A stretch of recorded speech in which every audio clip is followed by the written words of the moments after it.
Lesiphiwo sakho wena usithatha kancane kanti sivela ngaphansi wasiphiwa siphiwa yambingelela lonke ngeye.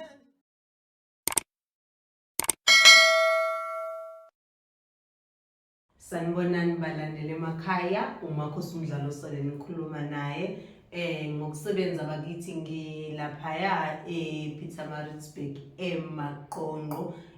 Ngizothanda nje ukuthi ngamukele inkosi yami abaqalayo ukubona leli page lethu namhlanje. Ngicela nje ukunamukela ngenkulu intokozo nokunikhomboza ukuthi bakithi ningakhohlwa ukuthi ni-subscribe ukuthi khona njalo uma kukhona ivideo esithe sayiqopha izokwazi ukuthi ebese isheshe ifinyelela kunina. So ke namhlanje ngike ngathi ake sizokhuluma ngenhlanhla mangabe sithi inhlanhla yomuntu iyahlangatshezwa. Uyakwazi ukuthi inhlanhla yakho kube khona izinto ozenzayo ngenhloso yokuthi into yakho usheshe uyihlangabeze uyiphuthume. Ngifuna ukuye ekutheni ukuthola ukuthi enene khona umuntu kahle nje ukuqala nje la kumuntu ukuthi enene khona umuntu okuthole ukuthi unenhlanhla uze Yesu uzalo mhlambe embethe nombatha-ke nako okukwehlukana kwabo, kodwa khona ukuthi umuntu makuthiwa enene uphiwe uthole ukuthi uzothi mekhula yena yonke into ayithintayo isheshe ikwazi ukuthi izenzakalele lapho ethinta khona yena kuyalunga, lapho ethinta khona kuyalunga. Uthole ukuthi uzoba yilowo muntu kuze kufike egcineni noma sekuthiwa mhlambe uyadlula emhlabeni ngelinye ilanga kodwa izinto zakhe ziyazenzakalela. Bese kuzoba nohlobo lomuntu ngoba phela ufuna sikwazi ukuthi noma ufuna sikhumbule ukuthi uma ngabe sizalwa abantu abangafani, sizalwa futhi phansi kwemsamo engafani futhi simbethwe ngabantu abangafani. Ukuthola ukuthi enene khona umuntu odinga ukuthi yena izinto zakhe ukuze zimsebenzele khona la kuzomela ukuthi adlule khona kuqala uma inhlanhla yakhe yena izokwazi ukuthi enene imsebenzele.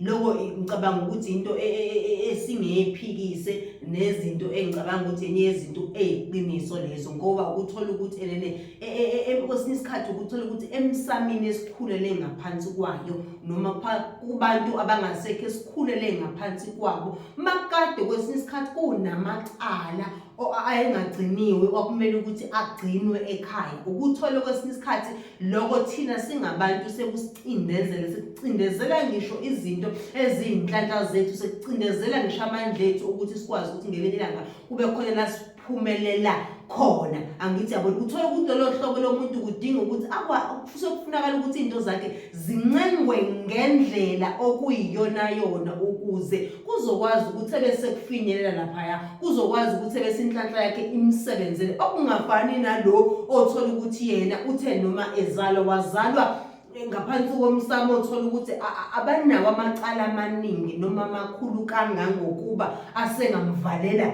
izinto zakhe. Angithi yabona kodwa into engike ngisho ukuthi mangabe umuntu ozelwe uthola ukuthi noma ngabe uyahamba uyozwa kubantu kuyashiya ukuthi wena kuyashiya kuyabatshaza ukuthi cha nansi inhlanhla sayibona khona okungakophiwe kona kusuke sekungasapheleli phela lapho ukuthi wena kuyabonakala ukuthi wena ungumuntu onenhlanhla noma usuzwile usutsheliwe umelaphi ukuthi wena ungumuntu ombeswe inhlanhla. Kwesinye isikhathi ke ukuthola omunye akugcini ngokuthi atshele umelaphi kuphela, namaphupho akho ayakhomba ukuthi wena ungumuntu onenhlanhla. Izinto ezibonayo kusuka ubona imali eningi, ubona imoto, ubona zonke izinto kodwa manje uxoxe ukuthi kebhizi ngikhuphana nemoto ebusuku ngibona imali eningi kodwa ayifinyeleli kumina. Abantu abadala kuloko bekuvezela izinto zakho kwesinye isikhathi abakwabele zona kodwa bese uthola ukuthi lezo zinto azifinyeleli kuwena. Akukho enginako kulezi zinto mina engiboniswa zona kodwa futhi nabantu bakamoya ababonayo bayasho ukuthi enene nansi inhlanhla. Ngifuna ukukutheni-ke mina-ke akugcini lapho. Kwesinye isikhathi akusho ukuthi enene makuvela ukuthi umuntu onenhlanhla usuzohlala phansi ke wena usulindele leyo nhlanhla leyo tshengiswa wona, usulindele lezo moto otshengiswa zona nalowo mali eningi otshengiswa zona isizoveze nje yehle ezulwini njengemana isizohlala kuwena ezandleni. Kunezinto esekufunakala sizenze ukuze izinto zizokwazi ukuthi zenzeke kuthina. Kunamasiko kwesinye isikhathi noma ngithi kunezinto ekumele zidlule kuzona ezokwenza ukuthi inhlanhla yethu ikwazi ukuthi isheshe ifinyelele kuthina. Kwesinye isikhathi omunye ahambe ukuthola ukuthi kuyavela ukuthi ubangwa zidalo. Ekubangeni kwakho zidalo ayikho into oyenzile wena okulungisa lokho, ngoba kuyavela ukuthi wena umuntu onenhlanhla, wena umuntu kodwa manje inkinga nakho la ubangwa zidalo. Ekubangeni kwakho zidalo zibangisana zize bangisane nangento enhlanhla yakho wena lo onayo, bese wena kungabi khona into ozoyenza okulungisa leyo nto. Yabona, so uma ngabe kuvela izinto ezifana nalezo kusuke kuphoqa ukuthi wena ilungise leyo nto khona inhlanhla zakho zizokwazi ukuthi phela zihlale ezandleni. Njengoba ngisho ukuthi kuyakufuneka ukuthi omunye umuntu kube khona izinto azozilungisa kuqala empilweni ukuze kwazi ukuthi afinyelele la kumele ukuthi afinyelele khona. Ukuhlala ulindele into eboniswayo ngezibonakaliso kuphela noma oyitshelwayo akusizi kwesinye isikhathi. Lokho akuzokwenza ukuthi inhlanhla yakho wena ebese isheshe ifinyelela kuwena. Kunezinto ekumele ufuneka uzenze ukuze inhlanhla yakho izofinyelela kuwena. Uthola ukuthi ke omunye lene kuzofuna ukuthi wena ukuze inhlanhla yakho ifinyelele kuwena enze izithebe phela ekhaya. Uphuphile ebusuku, uphupha imali, uphupha zonke izinto. Kuyakufuneka ukuthi kwesinye isikhathi omunye umuntu ukuthi uhambe uye emsamo wenze ithebe, wenzele abantu abakwembethe. Uhambe uye uma kumele umalume wakho noma ngabe uhlala komalume wakho uthole lezo uthole lokuncane okuthola wenze ithebe ekhaya, ukhanyisa izibani, upha abantu abadala ukudla njengomuntu wena ubapha abantu ukuphela nabo abangenelele ezintweni zakho ukuze ukwazi ukuthi phela kufika lento wena odalelwe yona incenge kubantu abangasekho bapha amandla. Musu ukuhlala nje bese ulindela ukuthi khona uzoveza kuzenzakalele. Kodwa nje iyabantu bakini noma ngabe uhlala kini noma ngabe komalume wakho benzele isithembu abantu abadala. Hamba uyocela makumele uye emanzini, iye emanzini. Makumele kuthiwe uyonikela emanzini. Angithi ngaleso sikhathi wena uncenga lento yakho wena ekuwena. Ngaleso sikhathi wena uncenga uncenga inhlanhla yakho, ngoba abantu abaningi bayabonisa ubusuku inhlanhla. Umuntu abonisa izinto eziningi kodwa bese singakuhlangabezi ngalo ukuthi namhlanje ngizothi inhlanhla iyahlangatshezwa. Inhlanhla iyahlangatshezwa. Abantu abadala bakutshengisa inhlanhla yakho, bakutshengisa izinto eziningi kuze kuphele iminyaka u-20 kwesinye isikhathi. Kodwa ngoba wena akukho kwenzayo ngalokho uthole ukuthi uzogcina kwesinye isikhathi into zakho zingasaphumeleli. Kuhle ukuthi izinto zakho kwesinye isikhathi uzenze kube ezinye izinto ezamacala nasekhaya emndenini ezivela engazi ukuthi singazenza kuse uyazi ukuthi kubuhlungu kanjani ukwenza izinto usumdala.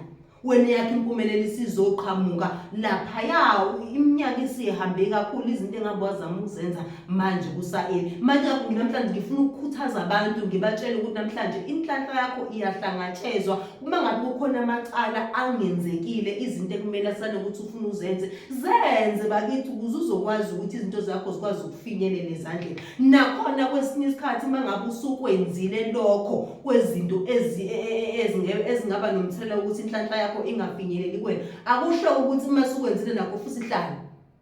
Ngoba phela mangabe umuntu ozelwe nenhlanhla noma umuntu ombethwe ngendlela ukuthi uphiwe ngale ndlela, akusho ukuthi yonke into vele izoza kalula, kodwa kusho ukuthi wena lapho uthinta khona izinto zakho wena ziyokwazi ukuthi zisheshe zilunge noma zizenzakalele. Wena uthi makukhona i-application oyifakile mhlambe ebhizinisini ethize kodwa mhlawumbe khona into oyi-aplayelayo oyizamayo, mangabe wena u-aplayele lapho wena kusheshe kulunga. Omunye umuntu athi me-aplayele kungasheshe kulunga, wena ngoba vele umuntu wenhlanhla konke lo okuzamayo kuyosheshe kulunge kuzenzakalele. Into akusho ukuthi manje ngoba wena sengithola ukuthi ngumuntu wenhlanhla sengizohlala ekhaya izinto zizenzakalele. Thinta, unyakazisa impilo yakho, uthinta izinto nalapho ngoba vele kusuke kubonakala ukuthi njengoba uzelwe umuntu wenhlanhla wona lapho uthinta khona kusuke uzophumelela. Hayi ukuthi ungabusalindela phela na ukuthi izinto bese zizenzekela zona noma zizilethele zona. Kodwa omunye umuntu vele kwesinye isikhathi uthi ehleli bese eqhamuka abanye abantu mhlambe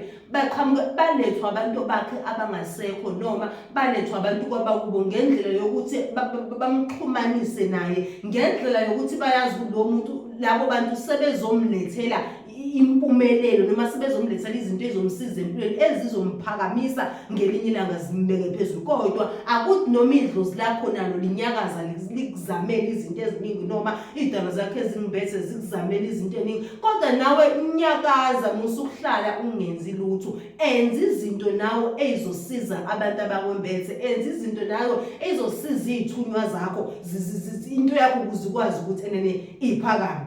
So nje namhlanje ngizonigqugquzela kakhulu bakithi ukuthi ake sizameni ukuthi sihlangabeze inhlanhla yethu. Inhlanhla iyahlangatshezwa, ziyakhanyiswa ibane ekhaya, kuyenziwe ithebe ekhaya, baningi ithebe zabantu badala, uphathe zakho inkukhu mangabe inkukhu, lokho namandla kwako uzocela kubona ukuthi ezintweni engiphe zona nokwakudalelwe mina ngizocela kunene ukuthi kuhlale ezandleni mina kungisebenzele.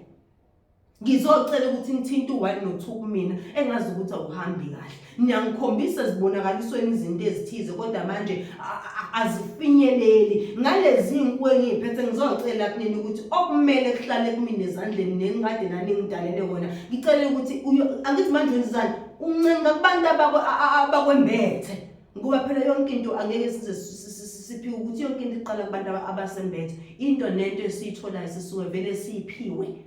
Ayikho into evesanizenzakalele nje emhlabeni. Yonke into eyenzakala kuwena noma ufuna ngithi mina ufuna wazi ukuthi isinkwa nesinkulalo usidlile ingoba uNkulunkulu wakho nedlozi lakini livumile ukuthi namhlanje ukwazi ukuthi ulaludlile. Mase befuna ukuhluphekisa bakuhluphekisa ungabi nalutho. Mase bekunika utho futhi bakunika utho bakuphakamisa. So wena kuhle ukuthi ngaso sonke isikhathi uzujwayeze ukuthi izinto zakho njalo ziqele.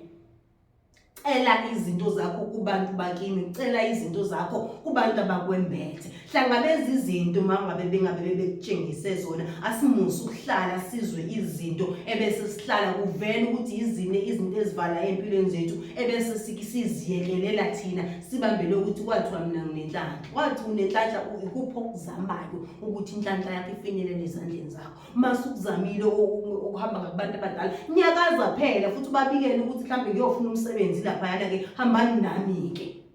Wena mengabe umuntu onenhlanhla afuna izinto zakho uzenza ngendlela ke kunyakaze la ufika khona wena into uvamusa ukuthi uyithola. Ake sinyakazeni ngoba uzohlala kanti wena awufani nalomuntu odalela ukuthela izinto zakho ziyobalula nje kuze kufike egcineni. Naye enziwa ukuthi vele abantu abamembethe noma ithongola kube vele amacala ekade engemaningi kakhulu ukuthi angavimba ukuthi inhlanhla yakhe noma angavimba ukuthi izinto zakhe zizenze ngaleli. So nje namhlanje ngizothanda ukuthi bese ngima lapho, kodwa nje ngikhumbuza abantu bakithi ukuthi inhlanhla iyahlangatshezwa. Bakithi ngizothanda ukuthi namhlanje ke ngime lapho, ningakhohlwa bakithi ukuthi ni subscribe niphinde futhi ni like.